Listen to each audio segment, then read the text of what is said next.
Karena waktunya mepet, sambil sedikit saya akan membacakan ayat Al-Quran, dan ini penting buat bekal khususnya untuk pribadi saya dan umumnya untuk semua yang hadir dan semua yang mendengarkan di channel Ruqyah Aswaja Official, khususnya para praktisi KBRA. A'udzu billahi minasyaitonir rajim. Bismillahirrahmanirrahim. Wa ayyuba idh nada rabbahu anni massani yadurru wa anta arhamur rahimin. Fastajabna lahu fakashafna ma bihi min durrin wa atainahu ahlahu wa mislahum ma'ahum rahmatan min 'indina wa dzikra lil 'abidin.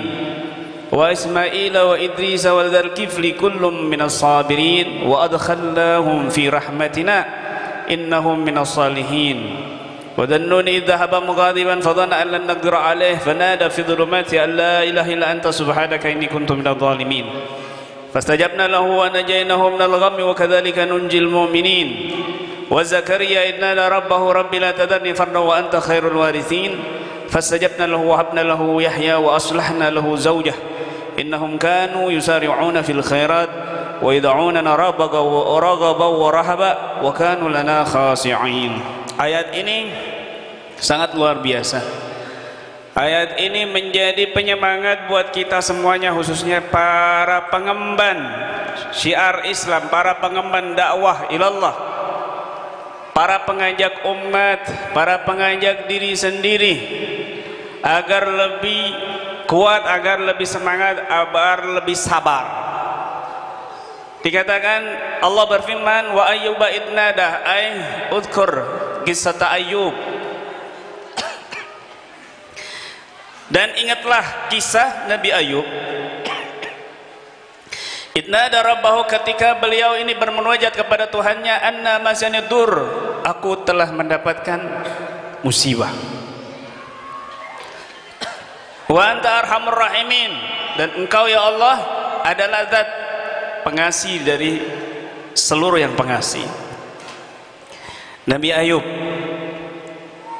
beliau orang yang paling kaya, keluarganya banyak, tanahnya luas, hewannya banyak, hartanya melimpah, tapi beliau tetap bersyukur, bersabar dan bersyukur kepada Allah Subhanahu wa Ta'ala. Tetap ibadahnya meningkat sehingga iblis nggak bisa menggoda Nabi Ayub. Ya Allah, dia banyak harta, banyak keluarga, banyak tanah, banyak binatang-binatang ternak. Coba kalau kau cabut, pasti dia nggak bersyukur sama engkau. Akhirnya Allah uji dengan musibah. Allah uji dengan musibah, anaknya meninggal semuanya, tanahnya habis, binatangnya mati semua, bahkan istrinya meninggalkan Nabi Ayub. Apa yang terjadi? Nabi Ayub tetap bersabar, Nabi Ayub tetap bersyukur, Nabi Ayub tetap fokus ibadah, sampai istrinya bilang sebelum meninggalkan beliau, kenapa engkau tidak berdoa saja sama Tuhanmu agar Allah cabut penyakit yang ada pada tubuhmu, pasti Allah kabulkan. Apa jawabnya Nabi Ayub? Walaqad istu 70 sana sahihan falaqalilun lillahi an asbir 70 sana. Aku sudah hidup 70 tahun dalam keadaan sehat sebelumnya, maka kecil bagi Allah, untuk Allah, kalau aku bersabar lagi dengan musibah 70 tahun. Beliau sakit musibah 20 tahun waktu itu. Antum baru berapa hari, kita ini baru berapa bulan dikasih musibah, dikasih seret. Ini lengkap, ini semua musibahnya Nabi Ayub. Disuruh ingat, kata Allah, wa ayyubah, ingat tuh kisahnya Nabi Ayub, gimana beliau diuji dengan kesenangan, terus diuji dengan kesusahan dan sakit lagi yang luar biasa. Aku ini udah diberi kesehatan 70 tahun, maka kecil bagi Allah kalau aku bersabar 70 tahun lagi dari musibah yang aku terima, dari sakit yang aku terima. Wa anta arhamur rahimin, ya Allah. Tuh kisahnya Nabi Ayub. Lalu apa yang terjadi ketika Nabi Ayub tetap bersabar, tetap fokus ibadah kepada Allah? Apa Allah diam? Tidak. Fastajabna lahu fakasabna ma bihi min durrin, maka aku kabulkan doa Ayub. Fakasabna ma bihi min durrin, aku angkat seluruh musibahnya. Wa atainahu ahlahu, aku kembalikan lagi keluarganya, istrinya balik lagi, adem lagi.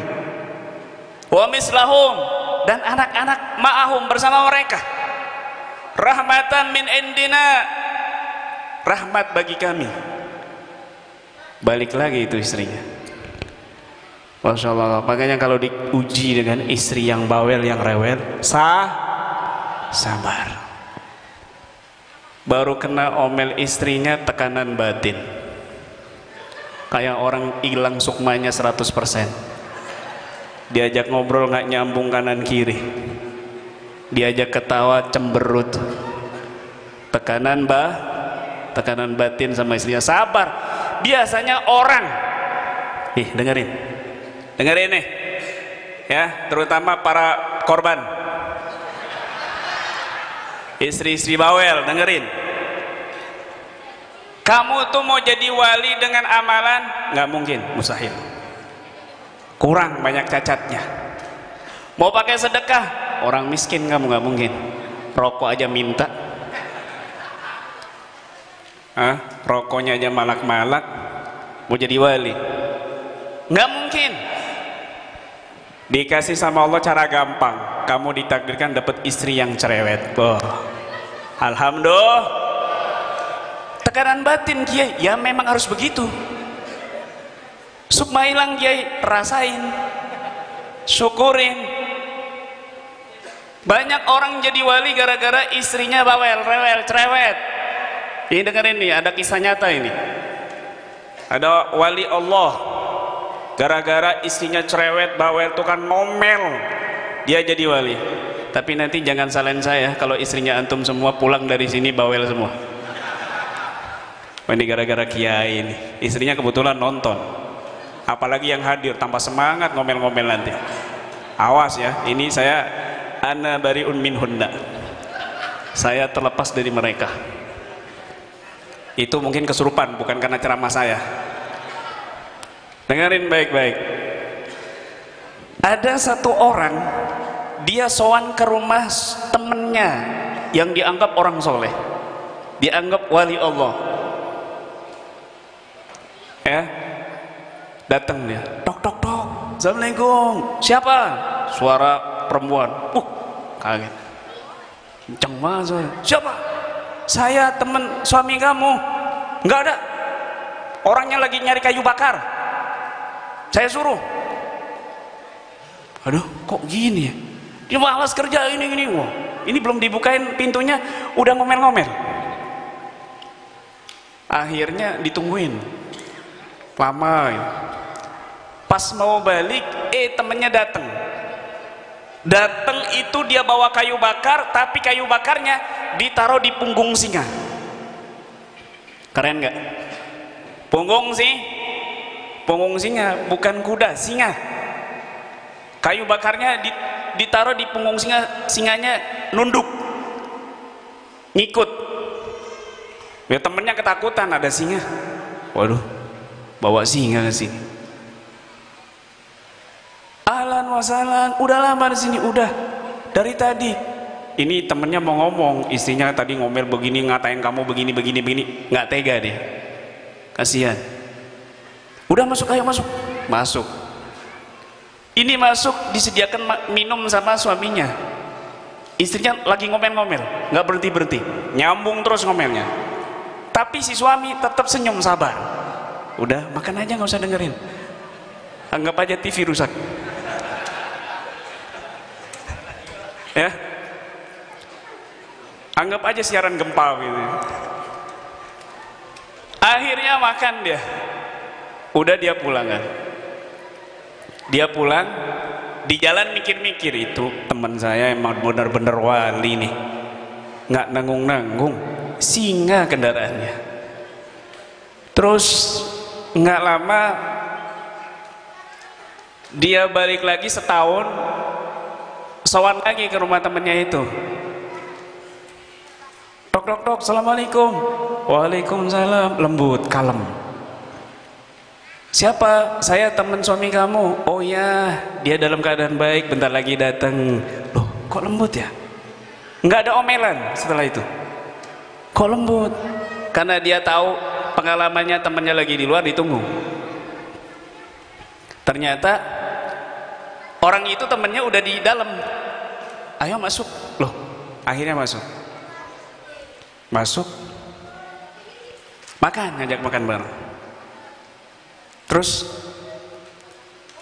karena setahun yang lalu dia menyaksikan luar biasa kejadian singa yang tunduk sama dia, dia penasaran, akhirnya nanya, hei temanku, aku penasaran dari setahun yang lalu. Waktu tahun yang lalu saya nggak berani ngomong karena istri kamu ngomel terus, mau cerita nggak bisa. Waktu itu kamu bawa kayu bakar, kayu bakarnya ditaruh di punggung singa. Iya betul. Kok bisa cerita, kok bisa kayak gitu? Gimana? Amalan apa? Ijazah apa? Ijazahin ke saya, begitu kata temannya ini. Enggak. Sekarang singanya mana? Enggak ada. Kok bisa? Karena waktu itu Allah tundukkan ketika aku mencari kayu bakar banyak dan berat, tiba-tiba ada singa yang datang di belakangku. Aku udah ketakutan. Ternyata dia menundukkan kepala, mengisyaratkan untuk meletakkan kayu bakar di punggung singa. Terus demikian berhari-hari singa itu bersamaku. Bahkan aku tidur di sampingnya, aku merasa aman dari singa itu. Setelah aku menikah lagi, istriku yang rewel meninggal dunia, aku menikah lagi dengan istriku yang solehah, yang taat kepada Allah. Singa itu nggak aku temukan lagi. Aku nggak bisa tundukkan singa lagi.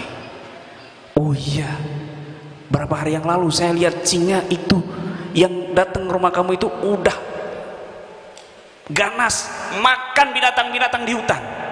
Betul, seandainya dia melihat aku, kata temannya, aku pun akan diterkam dan dimakan sama dia. Kenapa bisa demikian? Dapat karomah seperti itu, jadi wali, bisa menundukkan singa. Kenapa? Karena punya istri cerai, punya istri bawel. Makanya kamu nih yang tekanan batin, bersyukur.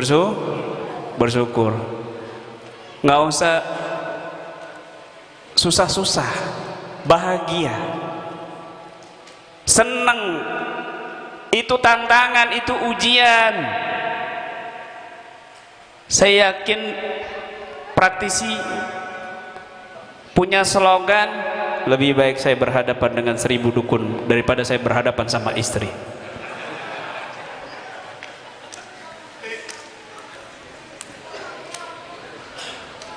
Ya Allah, kenapa kelihatan mukanya tekanan batin semua?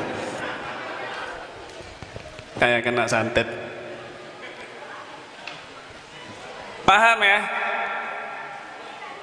Ini benar ini, banyak ceritanya kayak gini.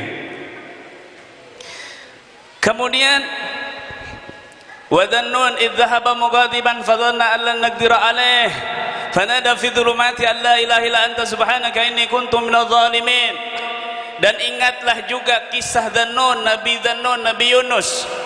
Idh dhahaba mughadiban, ketika Nabi Yunus pergi dalam keadaan marah, ngambek. Kenapa ngambek? Fadhanna an lan naqdira alaih.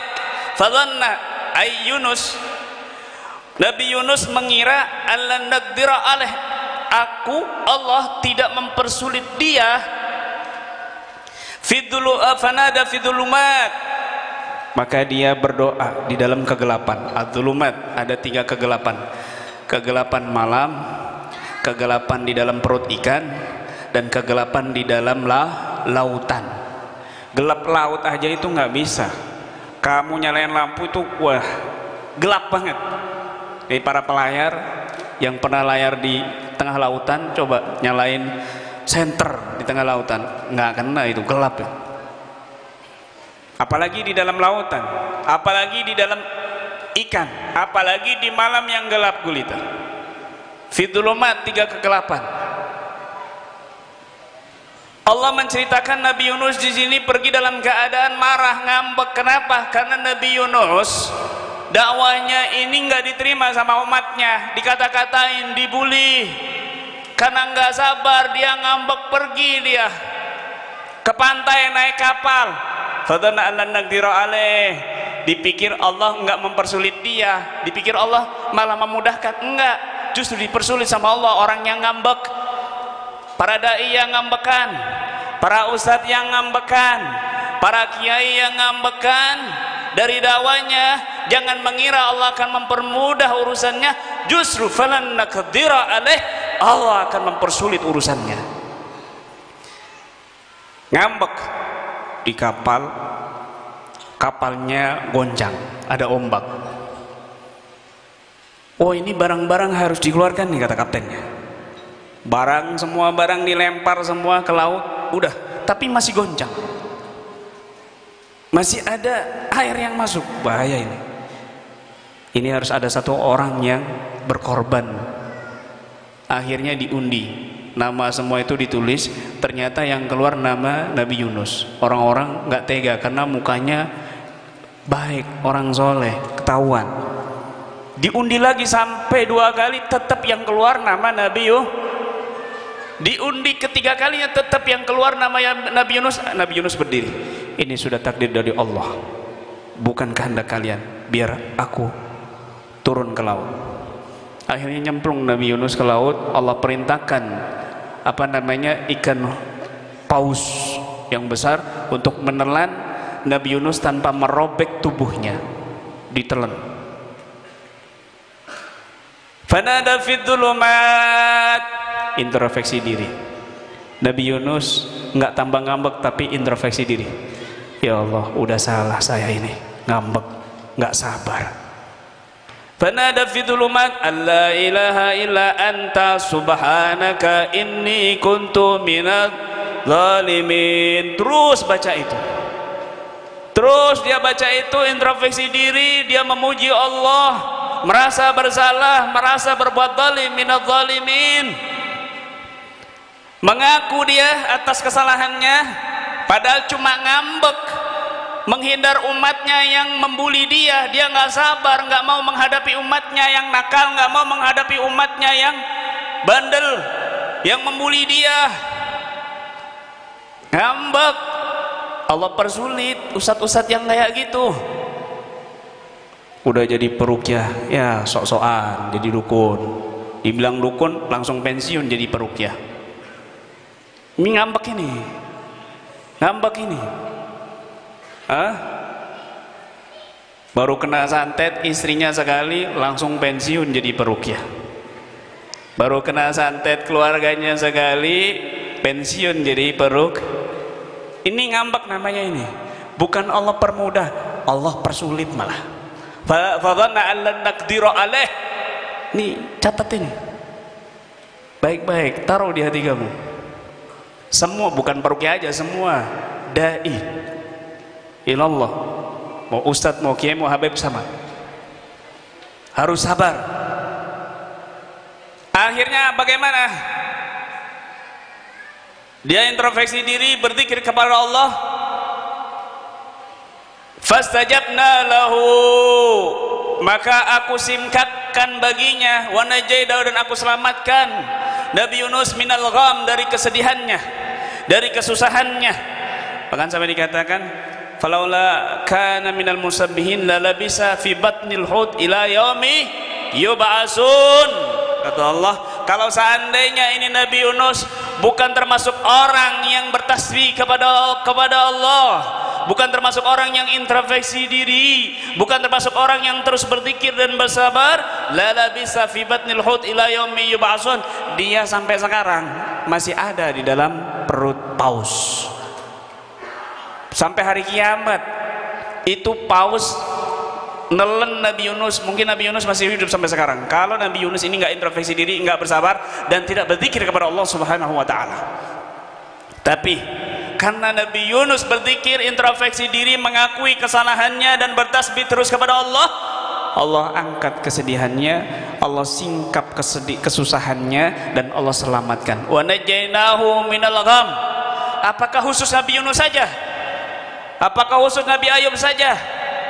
Wa kadzalika nunjil mu'minin, dan demikian juga aku selamatkan orang-orang yang beriman, yang ngikuti suri teladannya Nabi Ayub, Nabi Ismail, Nabi Dzulkifli, Nabi Yunus, dan para nabi-nabi yang sabar. Ini prinsip yang harus kita pegang, khususnya para praktisi. Ya Allah, ya, udah nggak mau ikut KBRA lagi, ujiannya berat. Lah kamu kalau mau ujian kecil ya TK kan begitu. Ujian mana ada yang kecil. Kalau ujiannya nggak naik-naik ya kamu TK terus nggak naik-naik, SD terus nggak naik-naik. Kalau mau naik kelas mesti ujiannya dirasa berat. Berat juga ya ujian SD. Udah lulus SD dia naik SMP, kemudian ujian SMP dia akan merasakan ujian SD ringan. Berat ya ujian SMP. Setelah dia lulus naik SMA, ujian SMA dia akan mengatakan dan merasakan ujian SMP ringan ya. Berat ujian SMA. Ketika dia lulus jadi mahasiswa mahasiswi, skripsi tesis, wah berat ya tesis skripsi, ringan ujian SMA. Terus demikian. Artinya semakin kamu merasakan ujian kamu berat, maka kamu mau naik kelas. Ya Rasulullah pernah ditanya oleh sahabat, ya Rasulullah, bala yang besar itu tertimpa kepada siapa? Bala yang paling besar siapa ya Rasulullah yang menerimanya? Maka Nabi SAW menjawab, al-anbiya summa sholihun summal amsal fal amsal. Yang paling berat menerima musibah itu para nabi, kemudian orang saleh, kemudian berikutnya begitu. Maka ketika kita mendapatkan musibah dan terasa berat, ketahuilah kamu mau naik kelas, berarti kamu udah tinggi, begitu. Kamu dimuliakan sama Allah Subhanahu wa taala. Ujian, jangan ngeluh terus, banyakin istighfar. Idza kana al-insan yastaghfir aktsar min an yastaki fa la wajada rahatahu qabla ay yastaqi. Ketika seorang itu banyak istighfarnya daripada banyak mengeluhnya, maka dia akan mendapatkan ketenangan sebelum dia mengeluh. Itu kenapa? Udah biasa dia tenang sama Allah, udah biasa dia bersyukur sama Allah, udah biasa dia bersabar terus fokus dalam ibadah dalam kondisi senang maupun susah. Ini nasihat buat al-fakir khususnya dan juga buat semua praktisi. Sabar, intinya sabar. Innallaha ma'as sabirin. Dan Allah balas orang-orang yang sabar itu bighairi hisab, masuk surga tanpa hisab. Dia mendapatkan kesedihan, kesusahan, bahkan ancaman dari orang lain, gangguan dari orang lain, dan dia tetap bersabar. Allah janji dia masuk surga tanpa hisab. Allahumma ja'alna minhum, amin ya rabbal alamin. Maka pesan al-fakir ya buat semua para praktisi yang kendor semangatnya, entah itu karena tekanan batin istrinya atau lagi dikejar-kejar pinjol, rentenir dan lain sebagainya, maka al-fakir nasihatkan terus bersabar, terus berjuang buat santri kamu, berjuang buat umat kamu, karena kamu udah dibaiat, karena kamu udah diamanatkan, maka jalankan amanat kamu dengan sebaik mungkin. Kalau kamu nggak bisa menjalankan amanat dalam diri kamu, dalam keluarga kamu, berat kamu merasakan amanat untuk umat. Artinya kamu masih level kecil, masih level belum naik kelas. Jadilah orang yang bermanfaat untuk diri sendiri dan juga orang lain. Bismillah ya, bismillah, tetap semangat berjuang apapun yang terjadi. Insya Allah Allah bersama orang-orang yang sabar, dan Nabi Muhammad SAW akan senang dan bahagia kepada kita, dan kita mudah-mudahan diberikan kekuatan oleh Allah Subhanahu wa taala. Amin. Allahu akbar. Semangat. Semangat.